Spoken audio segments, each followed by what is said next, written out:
are listening to The Common Sense Practical Prepper, sponsored by Duct Tape, the real duct tape. It fixes everything, except bad decisions.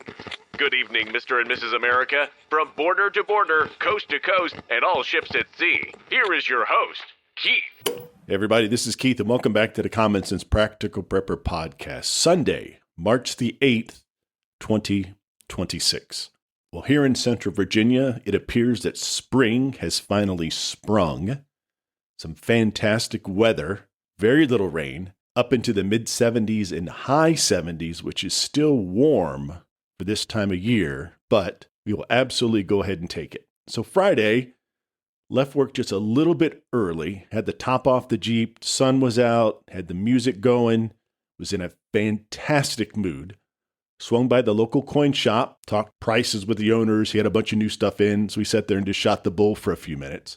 On the way home, I just got to thinking, with everything going on in the Middle East, gas prices creeping up, all the time, money, and effort that I've spent on my preps up to this point, is it really worth it? Is it really worth all that time, trouble, money, effort to be prepared?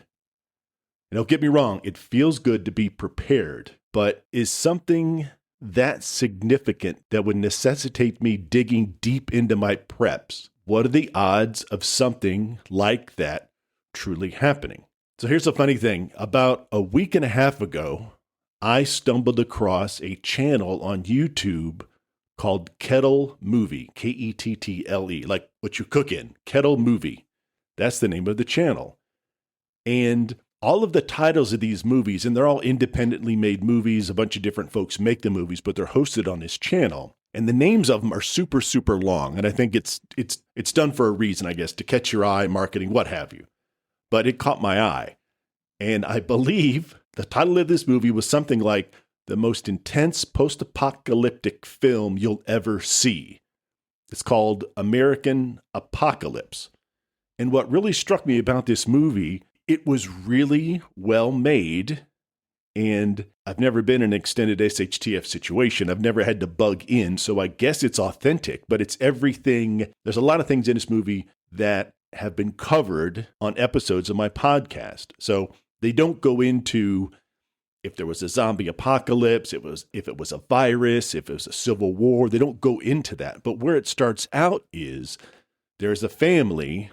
It's a husband, wife, daughter, and I believe the other male part is maybe like a cousin or an uncle or another family member who either stays at the house with them or ended up coming to their house for whatever reason. So they bug in, they barricade their doors, they close the drapes, they make it look like nobody's home. They don't call attention to themselves at all. Now, they're not in a very populated subdivision. That helps a little bit. They're a little bit out of the way, but they're on a main road. They don't have, or it appears they don't have like a very well-stocked pantry, and it's difficult to determine how far along into this SHTF situation there is, but that's really not that important. There was a part where they go out and fire up a little grill in the back to cook, I believe, a squirrel or something that they trapped. And one of the male characters says to the dad, "Hey, what about the smoke?" And it's something that we've talked about before. You have this little grill in the backyard. You got to be very careful about cooking in the daylight because the smoke is going to attract the attention of other people. So anyway, they go out and forage if they have to. They go into other homes. Obviously, there's bodies. They find medication. They find some additional supplies.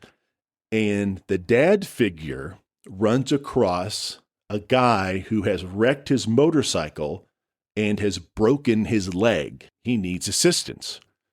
Well, you can guess on where this is going. He brings him back to the house, not really knowing who he is or what he's about. And of course, the wife is very upset. We don't know this guy. We don't know where he's from. We don't know what he's up to.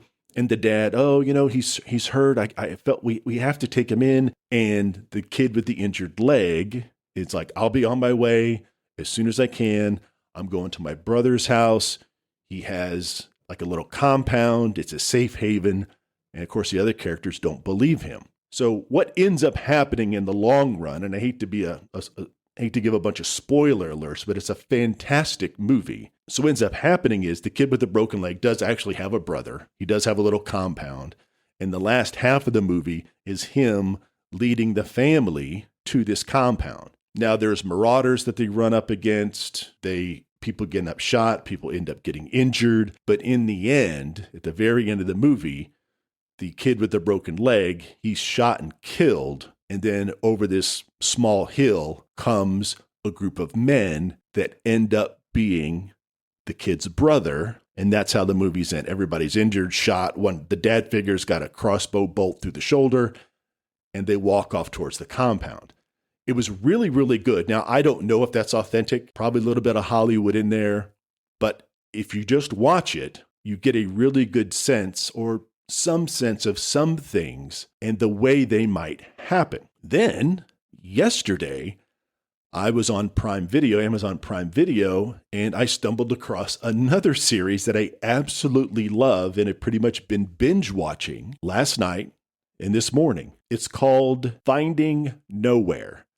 And you read the description, it takes place in Canada, in British Columbia, up in BC, and it's a seasoned outdoorsman drags his urban-dwelling cousin into the wild. So I'll give you a brief description. I'm not going to talk about the episodes. I want you guys to watch this. It's not the cousin sipping a Frappo mocha skim latte, getting drugged by his ear out into the wild, and all he does is sit there and complain about how cold he is and how much he wants his condo back in the city. He is actually very interested in perhaps at one point living off-grid or semi-off-grid. So he's very open-minded, and although he's a novice, he does a fantastic job.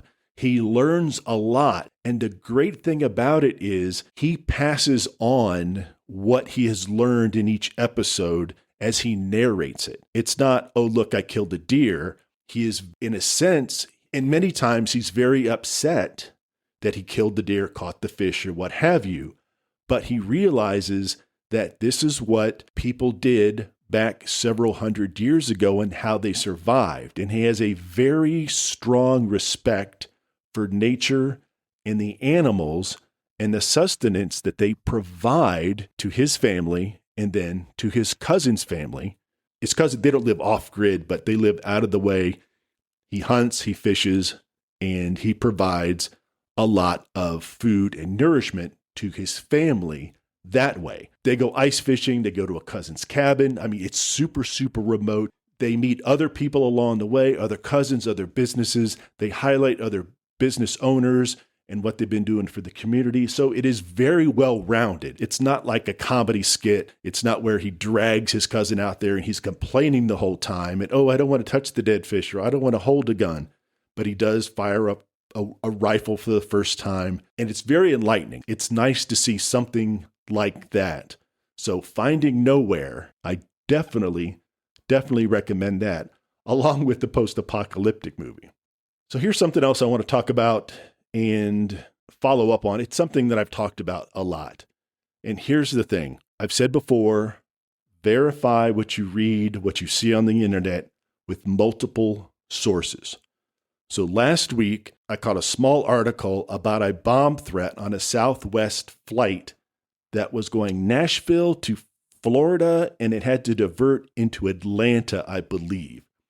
There's videos of the SWAT team coming onto this plane and pulling this guy off the plane who looks Middle Eastern, pulling him off the plane. I couldn't find a lot of coverage on that, nor could I find out exactly what the FBI ultimately decided to do.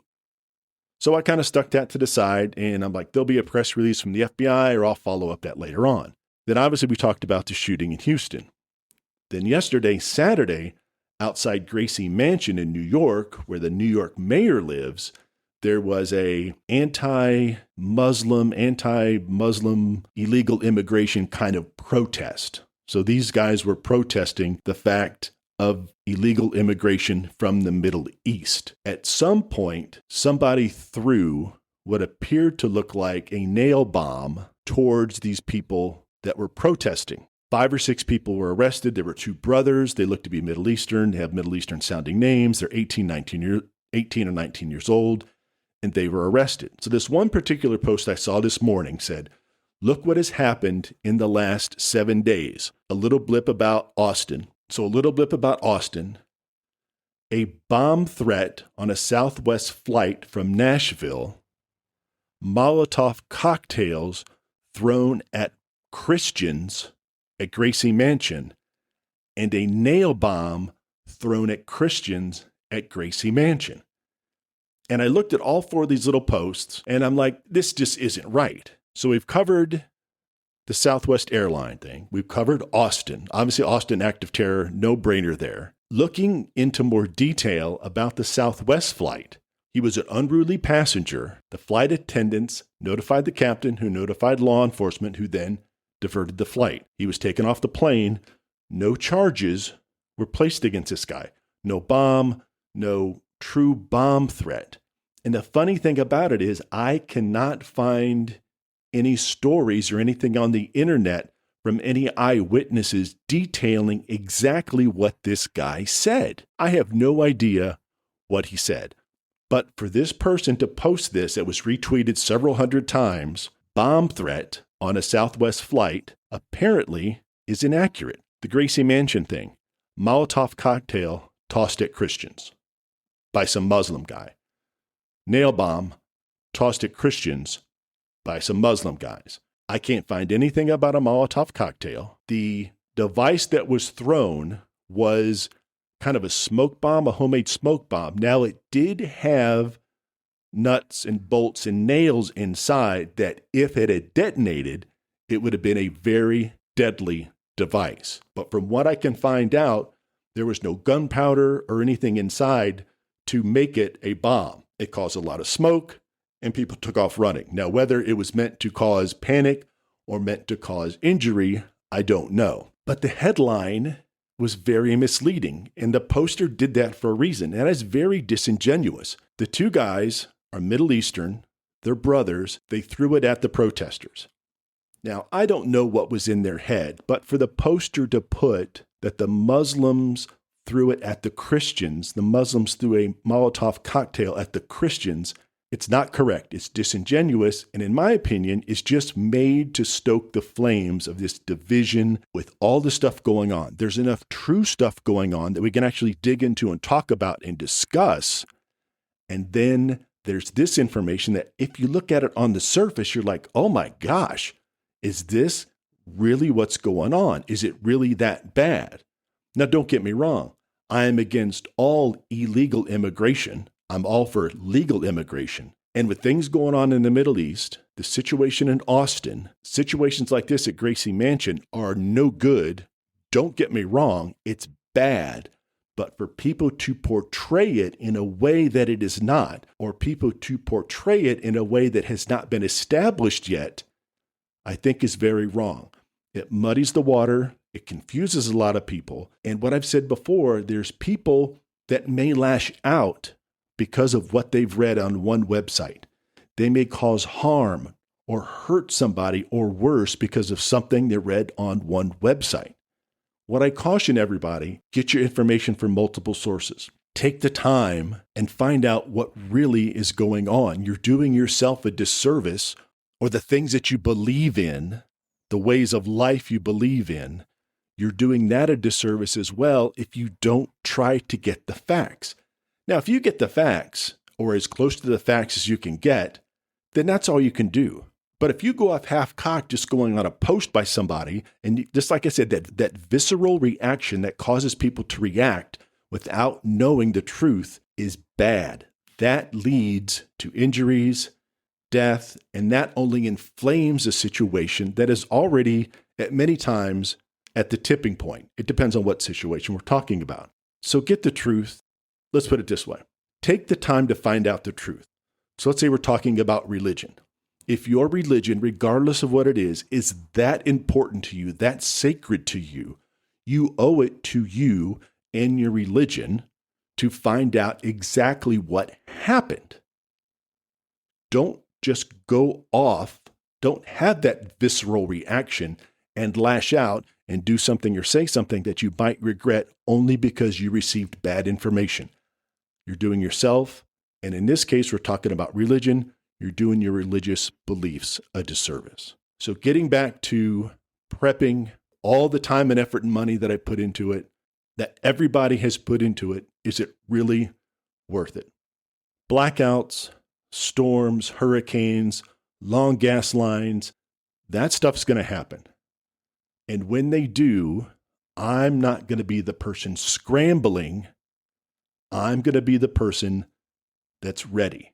The time that it takes, 20, 30 minutes a month, doing inventory on the pantry, rotating my stock, a few bucks here and there causes me to be at peace, which is free. So yeah, maybe nothing big ever hits. And if it doesn't, that's great. I'm just the guy with extra batteries and 6 months of rice and beans. But if it does, I'm not the one knocking on people's doors. I'm not the people out foraging if I don't have to, putting myself and my family or whomever in danger. So that's it for today, folks. So if you're asking yourself the same thing, you're not alone. And honestly, that's why we keep going. That's why we prepare. Folks, again, thanks so much for stopping by. If you want to reach out, practicalpreppodcast@gmail.com. I'm on the Twitters, prep_podcast. All right, folks, please be careful. Take care of one another. And until next time. You've been listening to The Common Sense Practical Prepper. Subscribe, like, drop a review. Over and out.